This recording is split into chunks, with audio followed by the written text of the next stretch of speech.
Welcome back, everyone, to another deep dive. And today, we're going to be looking at a bacterium that's been found in some pretty interesting places. It's Bacillus circulans. Yeah, that's right. You might know it by its other name, Niallia circulans. It's pretty common in the soil, but, we found it in sewage, in food, even infant bile.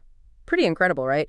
And we have some great sources for this deep dive: Notebook LM, Gemini, MicroWiki, even Microbe Canvas. That's really fascinating. So it seems that the microbial world is full of these little surprises hiding everywhere. Absolutely. And for medical microbiologists like yourself, understanding how adaptable this bacterium is really important. Okay, so let me get into it. Why don't you walk us through what makes Bacillus circulans unique? Well, one of the most interesting things about Bacillus circulans is how resilient it is. Bacillus circulans can form endospores, which are these tough, dormant structures that help it survive in all sorts of conditions that would normally kill most other bacteria. I see where this is going. So these endospores make it difficult to get rid of in a clinical setting. Yeah, exactly. Think about it. The usual ways of disinfecting things that kill most bacteria might not work on B. circulans. These endospores can just hang out and wait for the right moment to reactivate, and this means that there's a higher risk of contamination for clinical samples. So it's like this bacterium is playing dead and waiting to come back to life? That's one way to put it, yeah. That doesn't sound good for accurate diagnoses. Right, and that's why it's so important to understand its life cycle and how it survives so we can make sure the diagnosis is correct. So we've established that Bacillus circulans is tough and can be found everywhere. But what about its ability to cause harm? How much should we worry about it as a pathogen? That is the question, isn't it? The good news is that Bacillus circulans isn't usually a problem. But, and this is important, it can cause infections in people who have weak immune systems or underlying health conditions. So it's taking advantage of people who are already vulnerable. Yeah, pretty much. There have even been some cases of wound infections, bacteremia, and even a case of sepsis that was fatal in a patient who was immunocompromised. It's kind of scary to think that even bacteria that we think of as harmless can be dangerous in the right circumstances. So for these rare cases, when it does cause infections, what should clinicians be able to look out for? Well, it really depends on where the infection is. But usually you'll see the typical signs of inflammation: redness, swelling, pain. There have been some cases of abscesses too, and in some really serious cases, even meningitis. Okay, so let's back up for a second and talk about the key characteristics of Bacillus circulans. What should we know to identify it? Well, it's a gram-positive, spore-forming, facultative anaerobe. Now, for our listeners who love visuals, what would Bacillus circulans look like under a microscope if you were doing a gram stain? You would see gram-positive rods, but the staining can be a bit inconsistent. What really makes it stand out are those ellipsoidal spores that we talked about earlier. They can be found either at the end of the cell or near the end. I bet those spores are a really good sign that you're dealing with Bacillus circulans. Oh yeah, definitely. Especially when you consider how it likes to show up in unusual places. Seeing those spores should definitely raise a red flag. So let's move on to the microscopic view. What does Bacillus circulans look like when you're trying to grow it in a lab? What are some of the things that stand out about its colonies on agar plates? Okay, so on a blood agar plate, you'll see these white-gray colonies that are sort of translucent. The surface can be either smooth or rough, and the edges are often irregular.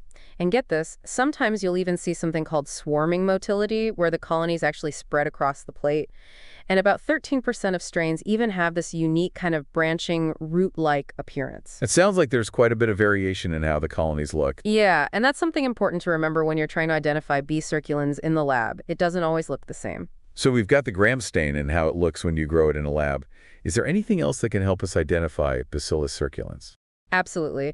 Biochemically, Bacillus circulans is catalase positive, lecithinase negative, and like we mentioned before, it's motile thanks to those Pyrrhotrachus flagella. So basically, it has flagella all over its surface, which is how it moves around so well. And last but not least, let's talk about antibiotics. That's always important information to have. You got it. Bacillus circulans is susceptible to vancomycin, but it's resistant to colistin. That makes sense. So we've covered a lot today. Just to make sure we're all on the same page, how about we do a little pop quiz? Sounds fun. Let's see what you got. All right, first question. What's the main way that Bacillus circulans moves around? Well, it uses those Pyrrhotrachus flagella that we were talking about. That's right. It's like having a bunch of tiny motors all over its surface so it can move around easily. Okay, question number 2.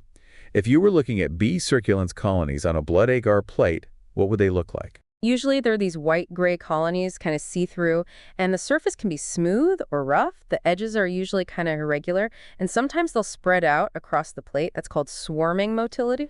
Oh, and about 13% of the strains have this really cool branching look, almost like roots. So not only is it found in weird places, but it looks weird too. All right, let's move on to a question that's a little more challenging. Question number 3. What's the clinical significance of Bacillus circulans being a facultative anaerobe? Why is that important? Well, this goes back to how adaptable this bacterium is. Being a facultative anaerobe means it can survive with or without oxygen. Oh, so it can live pretty much anywhere. Pretty much. And that's a big reason why it's so common. It can survive in so many different environments, even inside the human body. It can switch between using oxygen and not using oxygen, depending on where it is. Pretty cool, right? Yeah, very cool. Okay, time for a true or false question. Question number 4. Bacillus circulans is always pathogenic. True or false? That's a tricky one, but the answer is false. Right. We have to remember that Bacillus circulans can be harmless, but sometimes it can be really dangerous, especially for people with weak immune systems. Okay, last question. Question number 5. Can you name 2 antibiotics that work differently against Bacillus circulans? One that it's sensitive to and one that it's resistant to. Sure, Bacillus circulans is susceptible to vancomycin, but it's resistant to colistin. That's right. And that's really important information for doctors to know when they're trying to treat someone with a Bacillus circulans infection. They need to know which antibiotics will actually work. Exactly. It's all about choosing the right treatment. Okay, so we've learned a lot about Bacillus circulans today, from how to identify it to how it can sometimes be dangerous, and even a little pop quiz to test your knowledge. I hope everyone feels a little more prepared to deal with Bacillus circulans in the lab now. Before we wrap up, I have one last thought for you all to consider. So we talked about how Bacillus circulans can be harmful, but is there anything good about it? Could it be useful in biotechnology? I mean, it is adaptable and we find it everywhere. That's a good question. And actually, some researchers are looking into that right now. Bacillus circulans makes a lot of different enzymes and compounds, and some of them seem to be useful for cleaning up pollution, agriculture, even making new antibiotics. So maybe it's not all bad. Right. It just goes to show that even these microbes that we think of as annoying could actually have some really useful applications. Yeah. It's like we have to keep an open mind when we're looking at these bacteria. There's always something new to learn. Totally. I mean, there's so much that we don't know about microbes and how they can be helpful. Well, that's it for our deep dive into the world of Bacillus circulans. We talked about how to identify it, what makes it unique, and how it can sometimes cause infections. And of course, we had that fun quiz to test your knowledge. I hope this deep dive was useful for all of you medical microbiologists out there. And maybe it even got you thinking about the hidden potential of this bacterium.